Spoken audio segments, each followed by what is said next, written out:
o milagre que mudou a vida de Larissa. Larissa seguiu pelo corredor do hospital com os olhos fixos no chão, como se cada passo pesasse mais que o anterior. O diagnóstico havia caído como uma pedra em sua vida: síndrome de Pearson, uma doença rara que afetava sua medula óssea, deixando-a fraca, anêmica e dependente de transfusões de sangue constantes.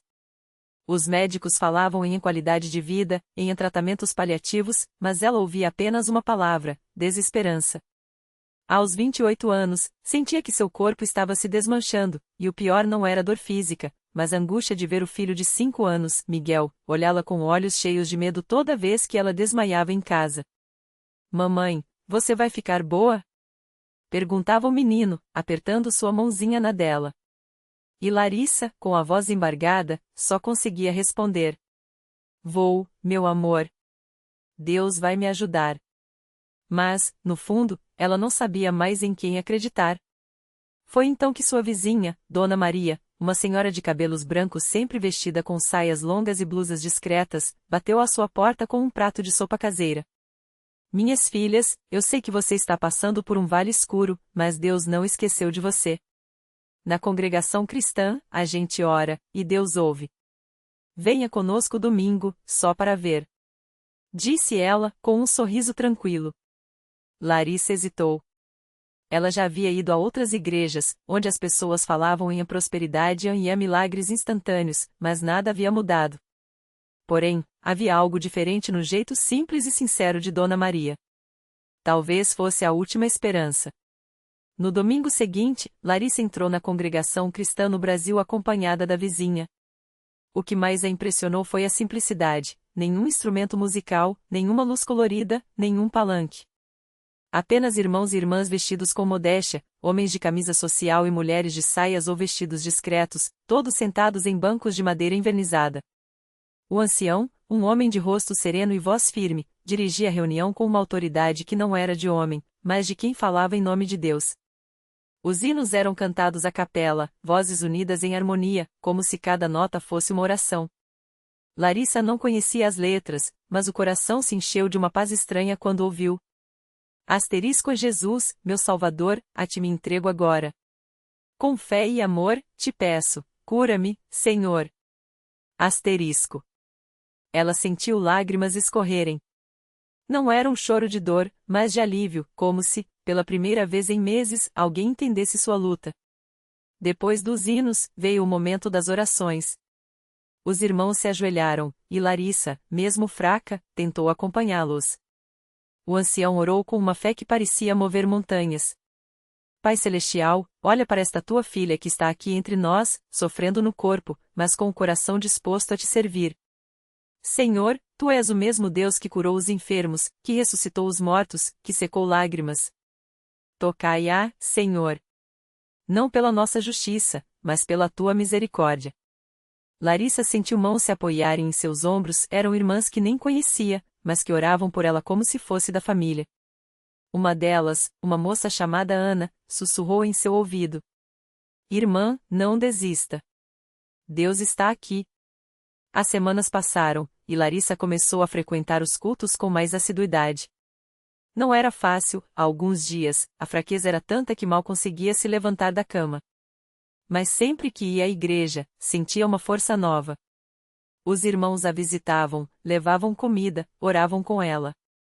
Não havia promessas vazias, apenas uma fé quietinha, mas inabalável. Um domingo, durante a Santa Ceia, enquanto o pão era partido e o cálice passado de mão em mão, Larissa sentiu algo diferente. Não foi um raio, não foi um grito, mas uma certeza profunda no coração: Deus a havia ouvido. Naquela mesma semana, os exames começaram a mostrar melhoras inexplicáveis. Os glóbulos vermelhos, antes em números alarmantes, estavam se normalizando. Os médicos, espantados, pediram novos testes.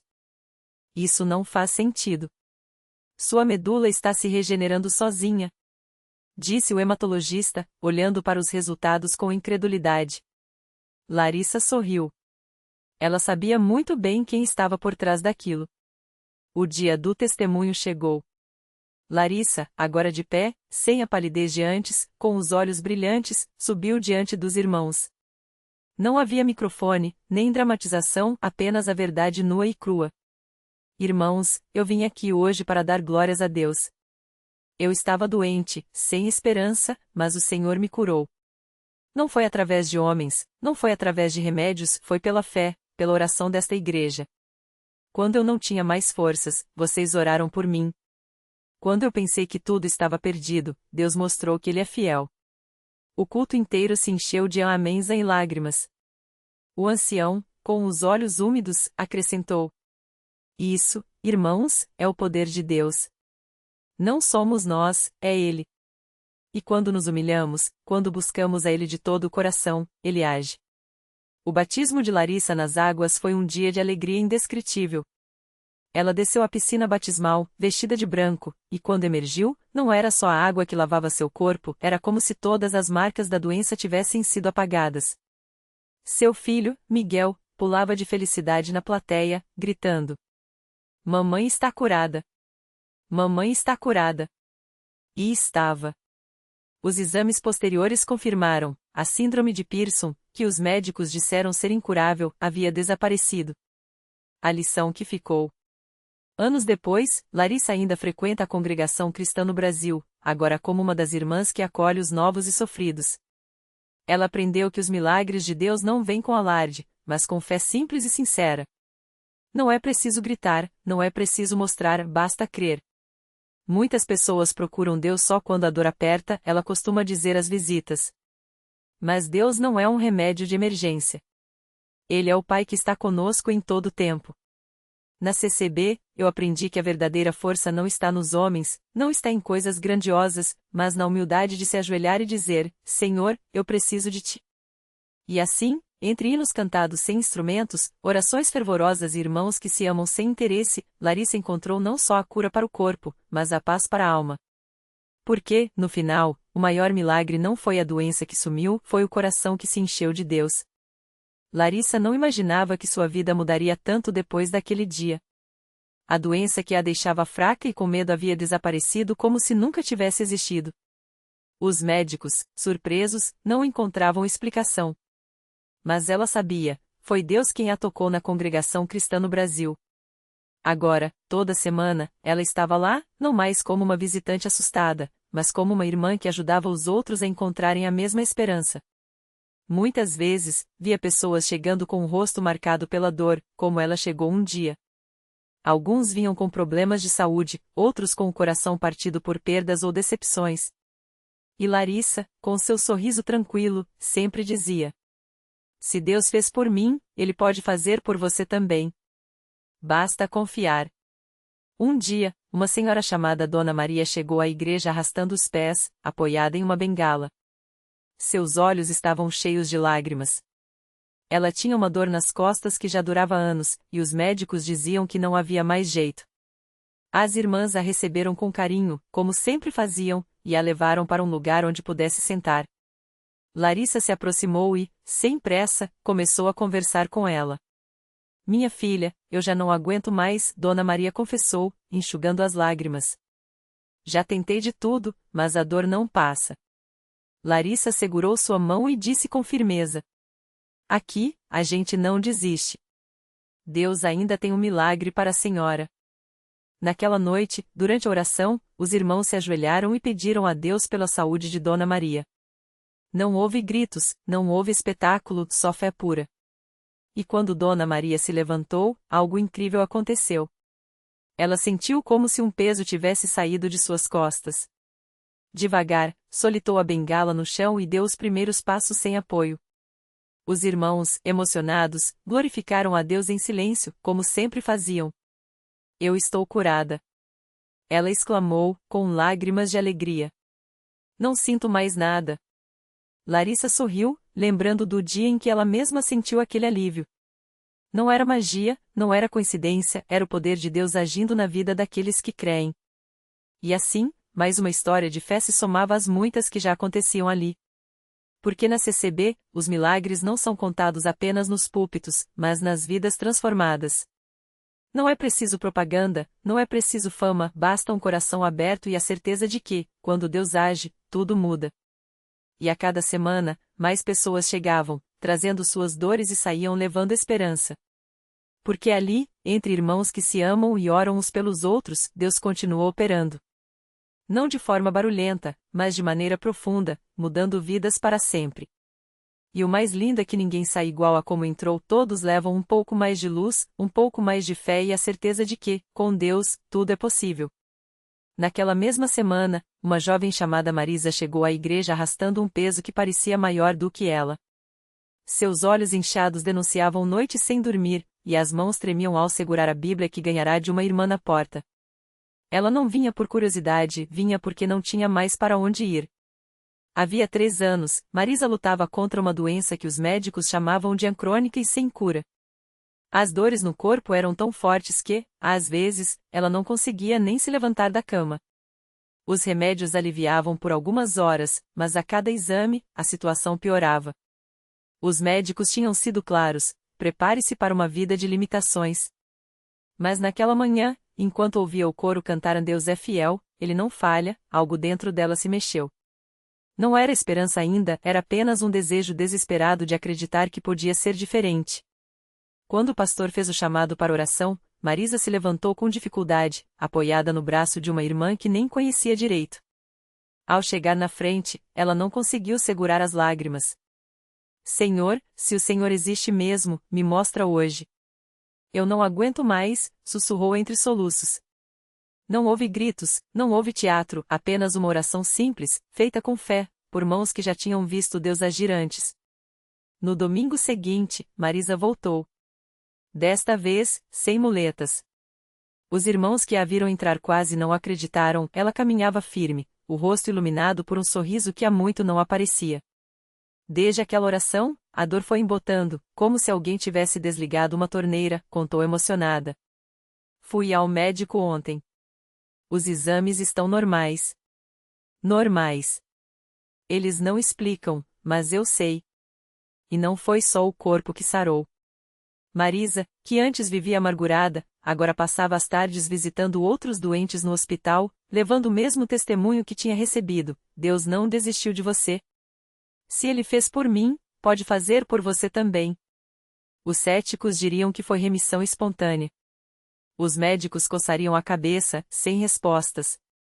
Mas os que estavam ali, os que viram Marisa entrar arrastando os pés e saírem correndo para abraçar a vida, sabiam a verdade: aquele não era um caso médico. Era um milagre. Um daqueles que não precisam de holofotes, porque brilham sozinhos na vida de quem os vive. E assim, a igreja continuava sendo um lugar onde o impossível se tornava possível. Não por causa de palavras bonitas ou promessas vazias, mas porque ali, entre pessoas comuns que acreditavam no mesmo Deus, a fé se tornava tangível. Cada testemunho como o de Marisa era uma prova de que, quando Deus coloca a mão, nem a ciência nem o tempo conseguem explicar. Porque na CCB, os milagres não são lendas do passado, são realidades do presente. E toda semana, alguém novo descobre que, quando Deus decide agir, nem mesmo as paredes de um hospital ou um diagnóstico fecharam podem segurar a bênção. Basta crer. Basta se render. O resto, ele faz. Naquela mesma semana, enquanto o testemunho de Marisa ainda ecoava nos corações dos irmãos, outra família chegava à igreja com o peso do desespero nos ombros. Era o casal João e Ana, com seu filho Pedro, um menino de apenas 8 anos que há meses lutava contra uma doença rara nos rins. Os médicos haviam dito que a única esperança era um transplante, mas a compatibilidade era quase impossível, e a lista de espera, longa demais para um corpo tão pequeno. João, um homem simples que trabalhava como pedreiro, já havia vendido até as ferramentas de seu ofício para pagar as consultas. Ana, com os olhos inchados de tanto chorar, mal conseguia segurar a mão do filho, tão frágil que parecia se quebrar ao menor toque. Eles tinham ouvido falar dos milagres que aconteciam na CCB, mas, confessa Ana mais tarde, a gente vem porque não tem mais para onde ir, não porque a gente acredita de verdade. Mas ali, entre os irmãos que os receberam sem julgamento, algo começou a mudar. No primeiro culto que participaram, o pastor orou por Pedro com uma fé tão firme que João sentiu um arrepio percorrer seu corpo. Deus não desiste dos seus filhos, disse o servo de Deus, colocando as mãos sobre a cabeça do menino. O que é impossível para os homens, para ele é só uma oportunidade de mostrar o seu poder. Os dias passaram, e Pedro continuou fraco, mas João e Ana não faltaram a nenhum culto. Toda noite, antes de dormir, eles oravam juntos, mesmo quando as palavras falhavam e só restavam lágrimas. Até que, numa terça-feira comum, enquanto Ana preparava um mingau para o filho, o pouco que seu estômago ainda aceitava, Pedro olhou para ela com os olhos que já não estavam tão opacos e disse: Mãe, eu tô com fome. De verdade. Ela quase derrubou a panela. Naquela noite, o menino comeu mais do que nos últimos meses. No dia seguinte, os exames mostraram uma melhora inexplicável. Os médicos, espantados, pediram novos testes, achando que poderia ser um erro. Mas não era. Os rins de Pedro, que antes funcionavam a apenas 15%, agora estavam a 45%. E, uma semana depois, a 60%. Não tem explicação médica, admitiu o nefrologista, coçando a cabeça. Mas, francamente, eu já vi coisas mais estranhas. O que ele não sabia era que, naquela mesma hora, na CCB, dezenas de irmãos estavam de joelhos, intercedendo por aquele menino que nem conheciam direito. Quando Pedro voltou ao culto, não foi mais carregado nos braços do pai. Ele entrou andando, sorrindo, e correu para abraçar o pastor. A igreja inteira chorou. Não eram lágrimas de tristeza, mas daquelas que vêm quando a gente vê, com os próprios olhos, que Deus não é uma ideia, é um pai que ouve, que age, que não esquece dos seus. João, que antes mal conseguia olhar as pessoas nos olhos de tão envergonhado por sua pobreza, agora testemunhava com voz firme: Eu pensei que Deus tinha se esquecido de mim. Mas ele só estava preparando uma bênção tão grande que eu não ia conseguir segurar sozinho. Precisava da igreja. Precisava dos irmãos. Precisava aprender que, às vezes, a fé não é acreditar que Deus pode, é saber que Ele quer. E assim, mais uma história se juntava às muitas que já circulam entre os bancos da CCB. Histórias de pessoas que chegaram arrastando seus fardos e saíram leve, não porque a vida ficou fácil, mas porque descobriram que não estavam sozinhas. Porque, no fim das contas, milagre não é só o que a gente vê, é o que a gente vive.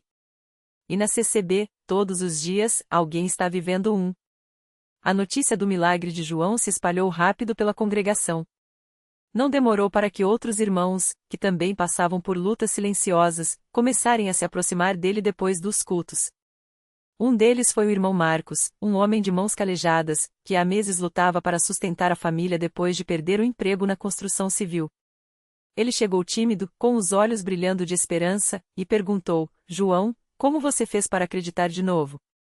João não tinha respostas prontas, mas tinha uma certeza: não fui eu, irmão. Foi Deus usando a igreja. Foi a irmã Maria que me deu o primeiro cesto de comida quando eu estava com fome. Foi o pastor que orou comigo até eu não ter mais forças para duvidar. Foi a irmã Clara que me arrumou um trabalho temporário quando ninguém mais queria me dar uma chance. A gente acha que está pedindo ajuda, mas na verdade está recebendo um milagre em partes. Marcos ouviu, assentiu, e naquela mesma semana, se inscreveu no grupo de oração dos homens. Não demorou para que ele também começasse a ver as mãos de Deus agindo. Primeiro, foi um irmão da igreja que precisava de um ajudante para reformar a casa da mãe. Depois, veio a notícia de uma vaga em uma obra maior, indicado por um empresário que frequentava os cultos. Marcos não ganhou riqueza da noite para o dia, mas ganhou algo muito mais valioso: a certeza de que não estava abandonado. Enquanto isso, a vida de João também seguia mudando. Ele, que antes evitava até os cumprimentos na porta da igreja, agora era um dos primeiros a chegar para ajudar a organizar os assentos, distribuir os hinos ou simplesmente ouvir quem precisava desabafar.